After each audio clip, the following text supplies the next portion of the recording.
with a very, very unexpected start to the day today. Well, this is not how I expected to wake up this morning.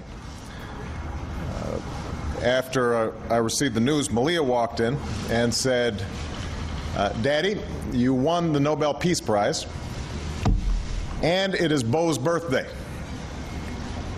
And then Sasha added, plus we have a 3-day weekend coming up. So it's good to have kids to keep things in perspective.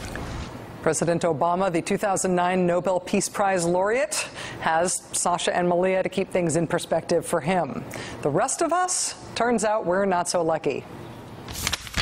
I mean, it must be good to be the king. I guess his worldwide apology tour has worked. I think he won the award for not being George W. Bush. Yeah, I think it has diminished the award itself. Our president is a worldwide joke.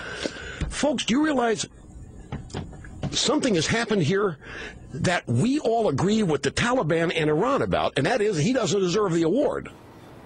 You know, in George W. Bush's first term as president, the conservative Washington Post columnist Charles Krauthammer coined the phrase Bush derangement syndrome, accusing Bush administration critics of reflexively opposing the president no matter what he did. Bush critics would say things like, he started 2 wars he didn't win. He didn't get the people who attacked us on 9/11. 9/11. New Orleans, the immolation of the financial system, the collapse of the economy, torture in secret prisons, the biggest gap between rich and poor since the Gilded Age, turning a huge surplus into a deficit 4 times its size. Critics would say things like that about the Bush record, and the Bush defenders would just say, Bush derangement syndrome. You're crazy. You just hate the guy for no reason. The idea of Bush derangement syndrome stuck. Well, now in the Obama era, this president's critics are delighted that the U.S. lost our bid for the Olympics because President Obama played a part in the country seeking that bid. Please, please, let me break this news to you. Oh, it's so sweet. Oh, man, the worst day of Obama's presidency, folks. The ego has landed. If anyone cares, Chicago is out. They were out on the first vote. So Yay, America lost. That'll put Obama in his place. Yeah, today, President Obama's critics expressed outrage that he was awarded the Nobel Peace Prize, claiming that it wasn't deserved, that he hadn't achieved anything that warranted it. In 1984, the Nobel Committee gave the Peace Prize to Archbishop Desmond Tutu for his as-yet unsuccessful efforts to topple apartheid in South Africa. Apartheid didn't fall for another 10 years after that award. I suppose they could have waited until 1994 to see how the fight over apartheid turned out and then awarded the prize based on that achievement then, but that's not actually the way the Nobel Peace Prize always works. In 1935, the Nobel Committee gave the Peace Prize to a journalist named Karl von Ossietzky because he symbolized domestic opposition to the rise of Adolf Hitler in Germany. I suppose they could have waited to see whether or not domestic opposition to Hitler in Germany toppled him, whether it worked out for them, and then they could have awarded the prize based on that achievement. But A, that never happened, and B, that's not the way the Nobel Peace Prize always works. President Jimmy Carter received the Nobel Peace Prize for his dogged pursuit of Mideast peace. I suppose they could have waited for Mideast peace to break out and then awarded the prize based on that achievement, but that's not the way the Nobel Peace Prize always works. Aung San Suu Kyi won the Nobel Peace Prize without toppling the Burmese military junta, which is still in control. Shirin Ebadi won the Nobel Peace Prize without ending tyranny in Iran. President Woodrow Wilson won the Nobel Peace Prize for creating the League of Nations and his work on the Treaty of Versailles at the end of World War I, though neither of those things lived up to their promise of preventing future wars. The Nobel Peace Prize not always, but often awards effort. It recognizes people trying in big ways to get the world on a more peaceful path. The deadline for nominations for the prize is February 1st of the year in which it's awarded. President Obama's critics say that by February 1st, he should not have been nominated. He had done nothing by then. And, by the way, he's done nothing since to deserve it. We need a fundamental change if we're going to dig ourselves out of the hole that George Bush has placed us in. And that's going to require the kind of aggressive diplomacy. Preparation, yes. But the aggressive diplomacy, the personal diplomacy of the next president to transform how the world sees us, that is ultimately going to make us safer. Before he was nominated for the Nobel, Mr. Obama had persuaded the people of the most powerful nation on earth to choose him and his vision of strength through diplomacy instead of the vision offered by his rival for the presidency. In that old Beach Boys song, Bomberan, you know, bomb, bomb, bomb, bomb. Anyway. Before he was nominated for the Nobel, Mr. Obama persuaded the people of the most powerful nation on earth, the only nation to have ever used a nuclear weapon in war, the holder of the biggest stockpile of nuclear weapons on earth. He persuaded the people of that country that the next president of the United States should try to abolish nuclear weapons worldwide. This is the moment when we must renew the goal of a world without nuclear weapons.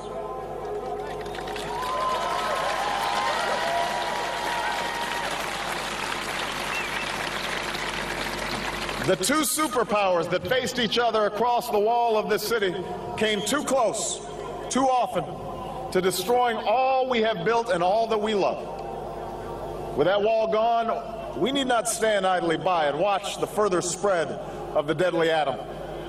It is time to secure all loose nuclear materials, to stop the spread of nuclear weapons, and to reduce the arsenals from another era. This is the moment to begin the work of seeking the peace of a world without nuclear weapons. Before he was nominated for the Nobel Prize, Mr. Obama decided that the most powerful nation on earth would try again to work with other countries through international institutions. This reflected quite a change from the way things had been going. The United States makes the UN work when it wants it to work. And that is exactly the way it should be, because the only question for the United States is what's in our national interest. And if you don't like that, I'm sorry. The last American president, he picked that guy to represent us at the United Nations. He was the top diplomat. Before he was nominated for the Nobel, Mr. Obama declared that the most powerful nation on earth would close its secret prisons and the prison it offshored in Cuba to avoid our own constitution. And he declared that the United States government would no longer support a policy of torture. Guantanamo will be closed no later than 1 year from now. We can abide by a rule that says we don't torture, but that we can still effectively obtain the intelligence that we need. The message that we are sending around the world is that the United States intends to prosecute the ongoing struggle against violence and terrorism, and we are going to do so vigilantly, we are going to do so effectively, and we are going to do so in a manner that is consistent with our values and our ideals. That was Mr. Obama's track record before February 1st, before the deadline for nominations for the Nobel Peace Prize this year. When he accepted it today, he said that he felt that he did not deserve it. To be honest, I do not feel that I deserve to be in the company of so many of the transformative figures who've been honored by this prize.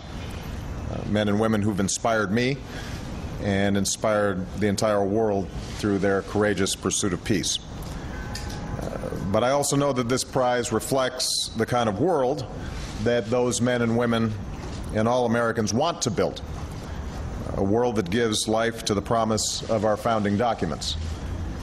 And I know that throughout history, the Nobel Peace Prize has not just been used to honor specific achievement, it's also been used as a means to give momentum to a set of causes.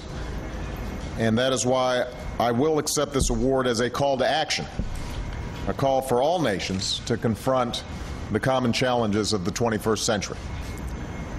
This award is not simply about the efforts of my administration, it's about the courageous efforts of people around the world. And that's why this award must be shared with everyone who strives for justice and dignity. For the young woman who marches silently in the streets on behalf of her right to be heard, even in the face of beatings and bullets. For the leader imprisoned in her own home because she refuses to abandon her commitment to democracy. For the soldier who sacrificed through tour after tour of duty on behalf of someone half a world away. And for all those men and women across the world who sacrifice their safety and their freedom and sometimes their lives for the cause of peace. That has always been the cause of America.